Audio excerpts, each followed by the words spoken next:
Hey, good morning and happy Thursday. Welcome to our quality leader session. We are very excited to have our friends from Simple PBJ joining us today to talk about the very important PBJ metrics and how they really impact the five-star staffing. If you're like me, we've been really focused on working through the PHE and maintaining our care in our centers and protecting our residents and our staff. And while we've been doing that, CMS has been releasing additional updates. And so we've got a new update that came out last July that is now being reflected in our five-star ratings, pulling from the PBJ and then the staffing numbers. This is a very timely opportunity to really dig into what does this look like and how does this impact our operations and how can we use this data to really forecast what we're going to be looking for from our quality metrics reportings and our care compare numbers. So it should be a fascinating conversation. I'm very excited about it. I confess to our presenters that I am trying to read the manual and get myself up to speed. So this is a really important session for me as well. With that, I do want to welcome Simple PBJ. They're a NetSmart company. They are experts in this field and are going to be able to shed some light on this for the subject for us. We have Samuel, Pate, and Nate Horde joining us. And with that, I'd like to turn this over to you. Thank you so much for being here. Thanks, Alyssa. Let me go ahead and share my screen. I want to thank everyone for hopping on today. It's a pleasure to meet you. Thank you for all the good work you're doing in South Carolina. We always just enjoy the opportunity to kind of meet new folks across the country and hear what's going on in their parts of the world. So let me go ahead and share my screen and kind of dive into some PBJ content here. Right. Can you guys see my screen? Okay. Awesome. Okay. Good deal. And so we're going to kind of keep this hopefully moving pretty quickly for you. Want to cover some good information without taking up all your day. If you have any questions along the way, first of all, feel free to just unmute yourself, interrupt me. We can take a look at any questions you have. Or if you'd rather just shoot that in the chat module, you can send us a chat with any questions you have. And what we'll do is we'll spend some time at the end of our session just going over any questions that are there for us to make sure you guys have the information you need. Okay, let's jump into it here. My name is Nate. I have been with Simple PBJ now for Simple LTC and Simple PBJ for I think almost 12 years, and kind of from the beginning of the PBJ implementation way back in 2016. I've been able to be part of their PBJ team at Simple as we kind of navigate all the changes and those kind of things the last few years as we've been accommodated and trying to understand what CMS's requirements are and how that impacts facilities. Here's our agenda for today. We're going to look first at just some common PBJ questions. We're going to kind of review the five-star calculation for staffing, and we're going to look a little bit deeper into turnover calculation, the timeline for that, and employee ID linking. We'll also look at HRD scores, part of the staffing scores that come from your hours per resident day.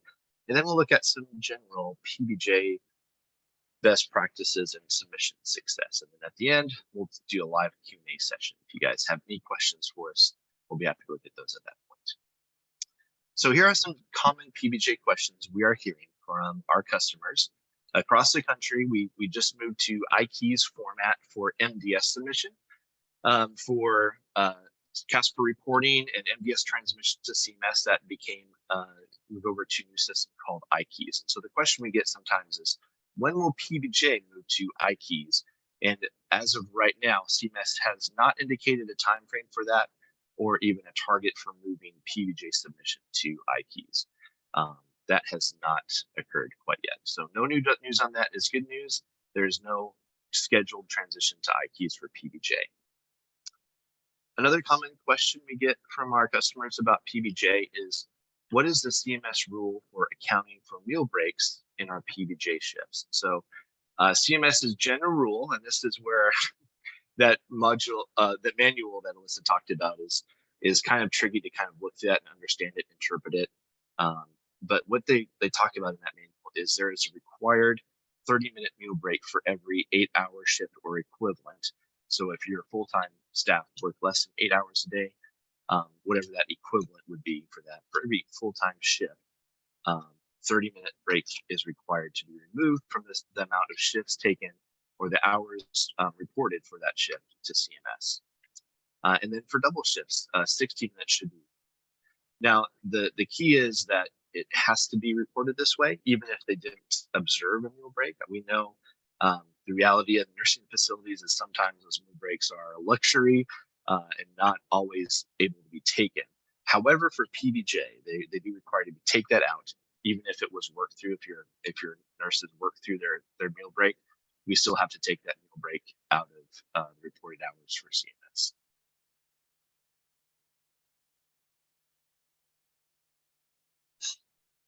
This question has come up quite a bit in the last few quarters as we've looked at, sorry, let me go back to the slide here, as we looked at turnover calculations for 5-star ratings. All of that is based on employee IDs, and we'll talk about that a little bit deeper. But one of the questions we get is, we've had a change in one or more of our employee IDs. Is that okay? And what do we need to do about it? So that's no problem. First of all, sometimes changing an employee ID when you submit a PBJ file to CMS, if your software system changes for payroll or maybe some other factor comes into play, sometimes those employee IDs will change, and that's no problem. But as much as possible, we want to keep that employee ID consistent from one quarter to the next. And then if we do have a change in employee ID, we want to make sure to submit what CMS calls an employee ID linking file so they can connect staff records to the same person. And we'll talk about that a little bit deeper in our presentation today.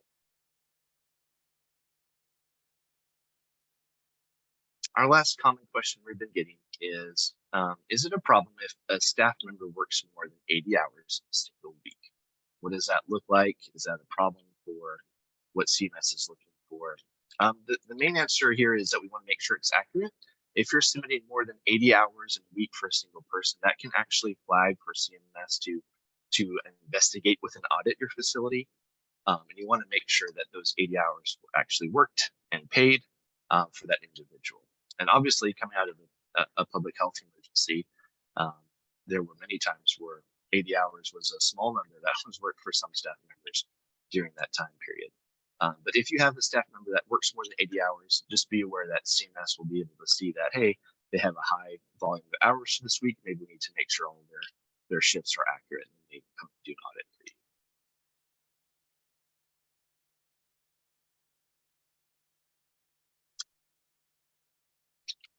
With the 5-star changes for staffing that came out last June, so exactly a year ago this month, CMS is calculating the turnover calculations entirely based off of the employee ID that is submitted in the PBJ file. So we referred to this a couple times already, but when you submit your PBJ file to CMS, every shift has an employee ID associated with it.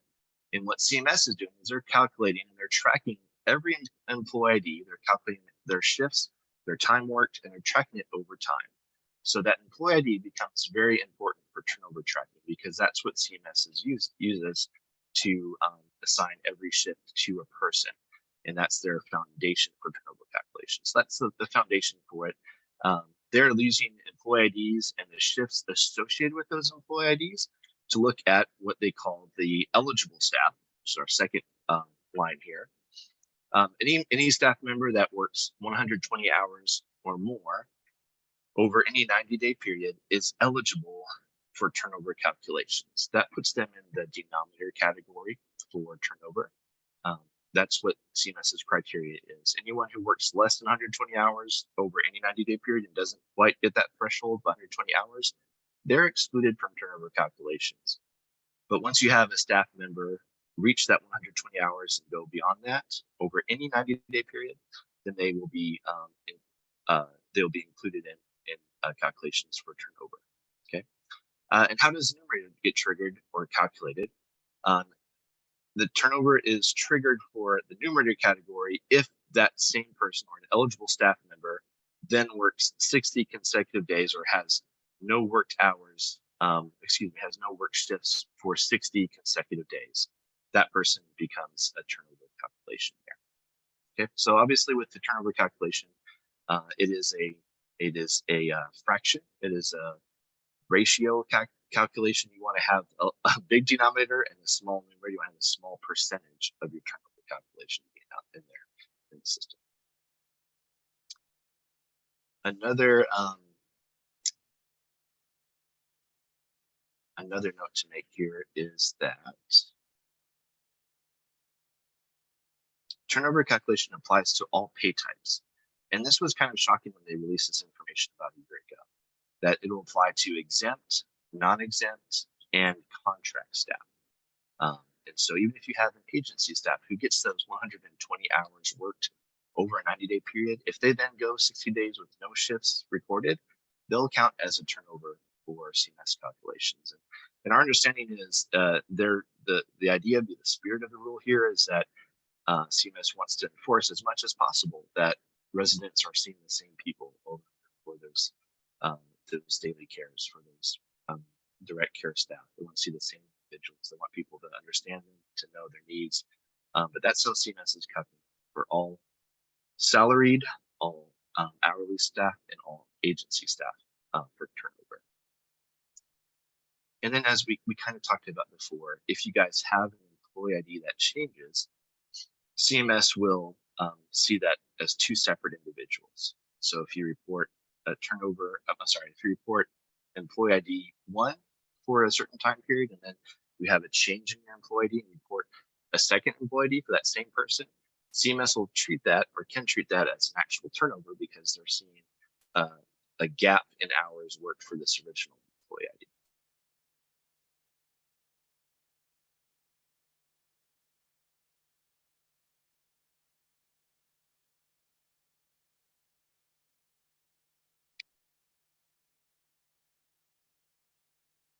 One thing we found out with the turnover calculations is that CMS is not going to be looking at a small time period for your turnover. They're going to be looking over back to a year and a half ago to see and to track your turnover staff. And so when they flipped the switch back in June and July last year, I think July was the first five-star report with the turnover calculations. It was retroactive. It was going back a year and a half. But this is what this looks like right now for us in the month of April, May, and June. This is the time period that CMS is looking. They're looking for a denominator group from July 2021 all the way up to March 2022. And then from October 2021 all the way through even into October 2022, they're looking for those numerator categories where a person or a staff member will have worked 60 days or have missed 60 days of no shifts, and that will be flagged as a turnover. So this is what the current look back time is for turnover calculations. Let's talk a second for employee ID linking files. We referred to it a couple times. When you have a change of employee IDs in the system, we need to let CMS know that, hey, employee ID A is actually the same individual as employee ID B. And so there's a way to submit that to them to connect two staffing records together so that they have one continuous spell of work in CMS's calculation. For our customers, we only recommend submitting an employee ID linking form or file if there has been a change in values within the last 2 years to make sure we cover that year and a half time period. So if you've had any kind of changes, whether it's all of your staff or just your hourly staff, or maybe agency staff have changed their employee IDs, anytime in the last 2 years, you want to take the time to do an employee ID linking form and send that to CMS. One thing CMS also told us about is that when the PBJ submission deadline occurs, they also lock in their employee ID calculations. So any employee ID linking form submitted after the deadline, which our last one was May 15th, that won't be included in calculation until the next cycle of PBJ calculations goes.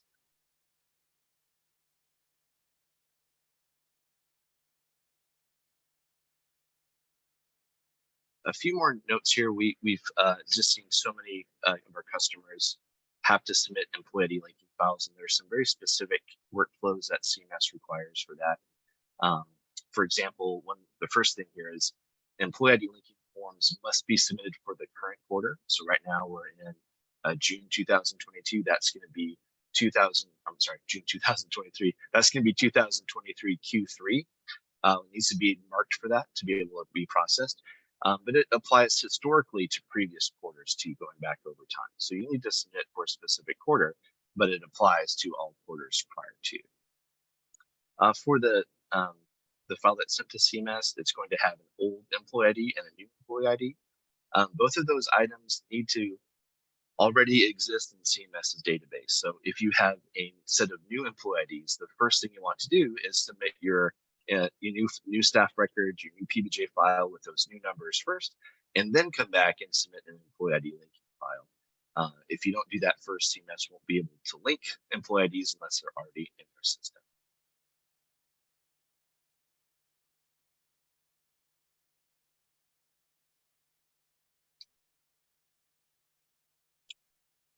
So we've covered some turnover calculations. As you guys are familiar with, I'm sure you know that there are 6 overall staffing measures that are composed together the actual staffing score.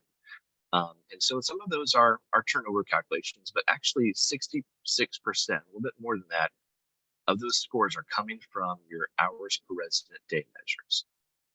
So 8 hours per resident day, your HRD measures, those are very important still for what CMS is looking to give your staff a rating 5-star. So here are some ways to maximize your HRD scores. Make sure all your nursing hours are accounted for. Make sure you're not missing any shifts that were worked and paid. That's the golden rule for PBJ. Anything that was worked and paid can be submitted. So make sure you're not missing any shifts, especially on those weekend shifts where maybe an exempt person isn't clocking in and clocking out to cover a nursing shift. Make sure you've got all those hours accounted for. And then also, because it's a calculation based on your census, make sure your MDS team is up to date with discharge assessments. Make sure that your CMS's census is accurate to what's actually in the building. What we see a lot of times is maybe a facility will have 5 to 10 extra residents listed in their system because maybe a discharge assessment was never submitted for them. CMS didn't know they left the facility. So you want to make sure that your CMS census is accurate. CMS started a new calculation for weekend staffing. And so make sure you have enough coverage on those weekend hours, not just your RN coverage, but all nurses, all LPNs, nurse aides, medication technicians if you need them. Make sure you have enough staffing to cover that to capitalize on that calculation to maybe increase one of your measures.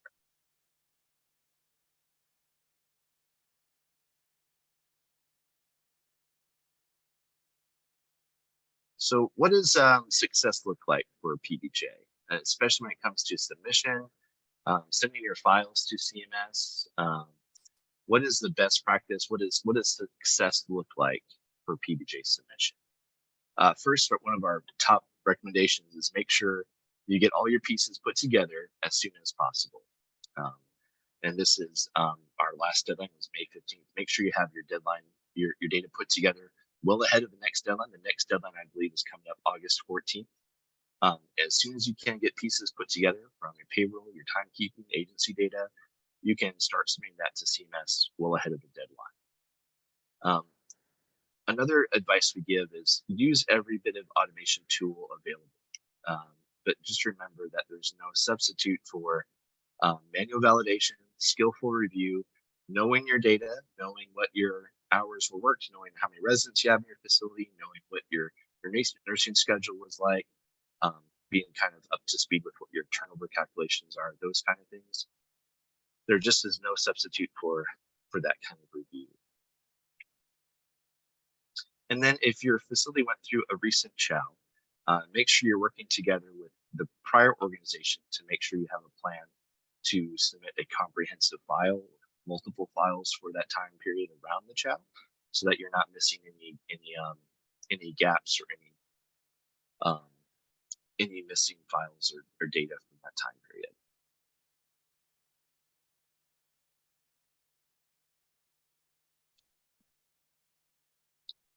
Right. And that takes us to our next section, which is just questions. And maybe this information was just what you're looking for. Maybe you had some separate questions. Now's the time to speak up. If you have any questions to ask about anything we can help with, go ahead and speak up. You can unmute yourself. You're welcome to shoot it in the chat message as well, as we'll take a look at that. But I'd love to hear from you if you have any questions about PBJ or anything we've covered today.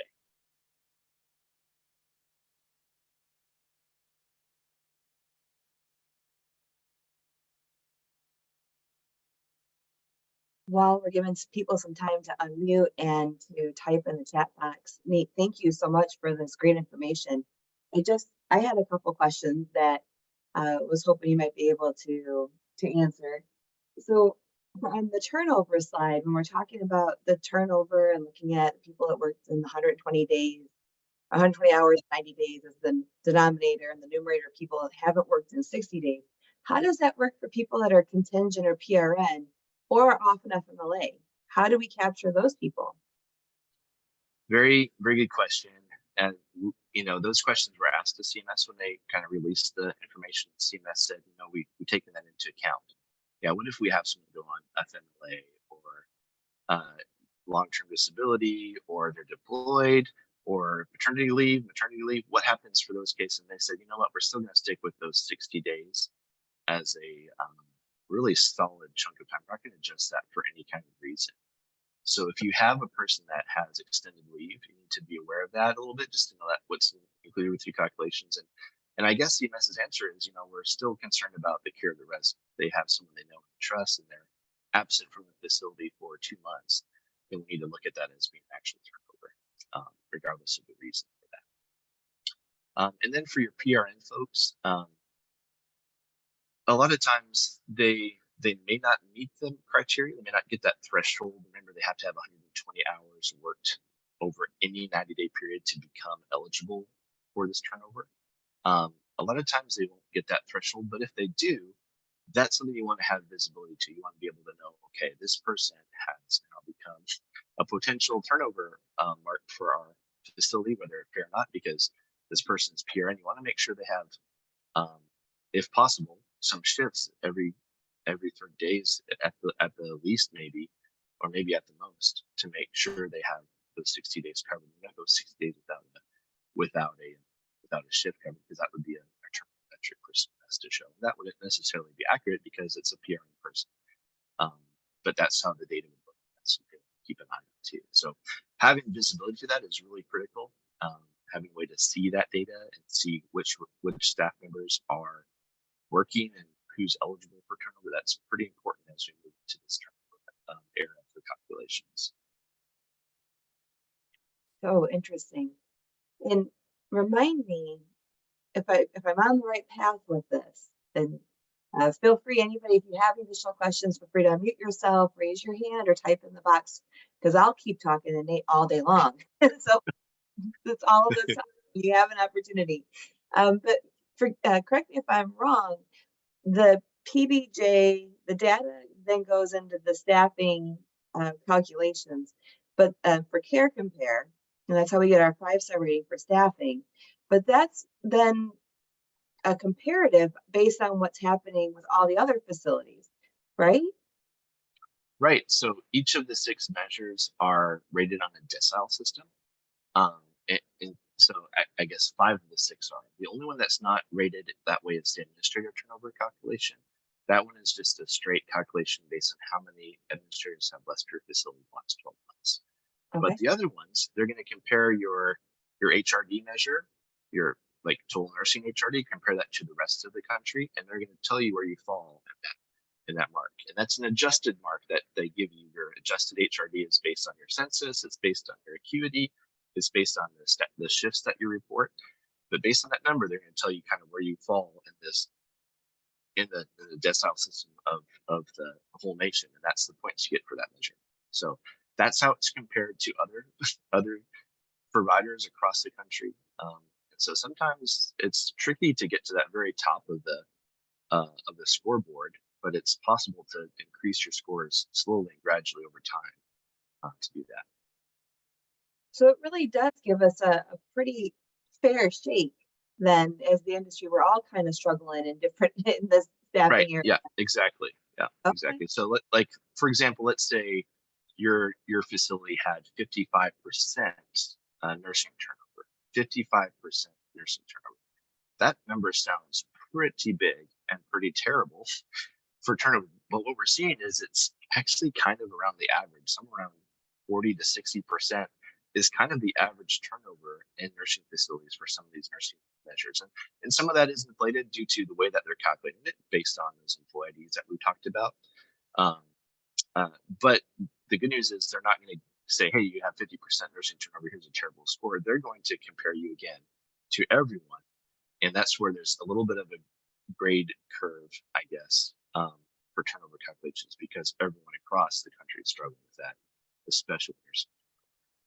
Yeah. Well, I guess it kind of makes more sense with how they're looking at the FMLA and the PRN because we just Yeah. turnover is natural. It's a natural thing to occur in organizations, and so that kind of is starting to, as crazy as it sounds, the pieces are starting to come together for me. Well, that's very impressive. There's a lot of pieces to put together, so that's really good. Yeah. One last question I had, and again, feel free anyone else to jump in. So best practices on data integrity, because this data is going to be going out and being reported publicly for Care Compare, and in theory, people are using it and they're interpreting the results to make decisions. So really, from a best practice, if I heard you correctly, we really need to ensure that we're keeping that data on an input cycle on a regular basis, not just waiting till the quarterly submissions, but just maintaining that and then having a really strong quality assurance process in place that goes along with it to validate our employee ID numbers aren't changing, that we're scrubbing that data, making sure people aren't working over 80 hours, that lunch breaks are being calculated, and that the who we're looking at haven't worked in that 60-day window and just validating there's nothing missing. Yeah.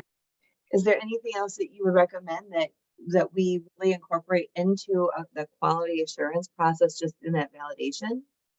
Right. Yeah, that's great, and that's so important just for the whole PBJ industry, for the industry right now. It's really difficult to just to blindly submit your data to CMS right now. Kind of when PBJ first came out, here's my file, we'll send it on in. You want to make sure you're not an automatic 1-star by missing RN days. That was kind of the main concern. But now, if you're just sending your PBJ data the way it comes in, the way you have it from your payroll software, you're not really sure what you're sending to them. You really want a way to be able to see that data, to have some good visibility to that, to make sure it has good data integrity. It is accurate. You're not missing things that are going to come back and bite you, whether it's the wrong employee ID, whether it's missing shifts, whether it's extra shifts, including time that should not be included. Like if it was PTO time, we don't want to include that in the file. We want to have really good visibility to our PBJ data before we send it to CMS because they're looking at it, they've got all the measures for it, and they know what they're looking for. We want to be able to see the same thing. So that's really important. As far as what else to look for, I think that the biggest kind of turning point here is really around the turnover calculations. We want to be able to see who's coming up on a potential turnover calculation, who will be showing as turnover, and we can say, yes, well, that person did turnover. Just like you said, that's a natural thing, especially in our industry. It's very common. But if it's someone who didn't turn over, we want to make sure we're not missing any shifts for them. We want to make sure we have all the shifts in our system before we send it to CMS. That's probably one of the most important things. Another important thing also is we don't want to miss a quarter. We don't want to miss a deadline and not have a quarter reported to CMS. What happens then is CMS will exclude your turnover calculations for 18 months because there was a time period they could not see your data for your facility. They couldn't be able to calculate turnover because you didn't submit PBJ data. And so they exclude your turnover calculations and their 5-star calculations for up to 18 months. And that really highlights and really relies heavily on what your HRD scores are. If they take out your turnover calculations, whatever your HRD scores are, those can become magnified for staffing score. So really important things, make sure you have your data in this, to submit to CMS, make sure you know what you're submitting, make sure not to miss the deadline. Those are probably our biggest recommendations for what we're seeing in the industry right now. That is a really important point. I don't know anybody that wants to be on that list of not having your turnover data reported. Yeah. Thank you. Yeah. Does anybody else have any questions?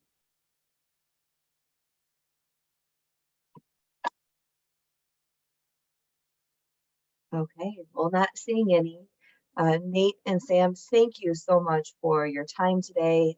We have greatly appreciated your expertise and your knowledge. I've learned so much information, and it's just wonderful to be able to have this archive available to help anybody be able to access and look at this. There is your website is located. Your website is simple. Is it simplepbj.com? Yeah, I'll put it in the chat right now. Yeah, thanks, Sam. Yep. Perfect. So if there's anyone that has any questions, they can feel free to reach out to you or learn more about what your company can provide as experts in the area. And for all of us for joining, thank you so much for your time today. We'll give you a little bit of time back in your day and hope that you are staying safe and healthy out there. We will see you in 2 weeks when we have Destiny coming in. I'm sorry, not Destiny. Natasha Brown coming in and presenting on emergency preparedness and disaster management. A great topic as we're looking at tornado season and hurricane season. So a really important topic for all of us. Looking forward to seeing you then. Thank you, everybody, and we'll see you in a few weeks. Thanks, everybody. Thanks for having us. Thank you.